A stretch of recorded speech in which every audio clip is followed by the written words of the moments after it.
આજે સરદાર સરોવર ડેમમાંથી જે પાણી છોડવામાં આવ્યું એ પાણી અમારા ખેતરોમાં ભરાઈ ગયા છે, જેથી અમારા પાકને નુકસાન થયેલ છે.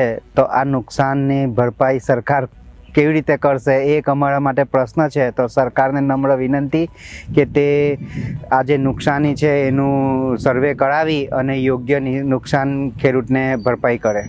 સરદાર સરોવર ડેમ સાઈડથી જે પાણી છોડ્યું જેના પરિણામે નર્મદા નદી બે કાંઠે વહેતી હતી, જેને લીધે અમારા ગામની સીમમાં પાણી ઘૂસી ગયું છે. અને આજે કે આપ જોઈ શકો છો કે હાલ જે અમારા ગામની ટોટલ સીમ બેટ જેવો માહોલ બની ચૂક્યો છે. એટલે ટોટલ સાર્વત્રિક પાણી નર્મદા નદીનું ભરાઈ રહ્યું છે.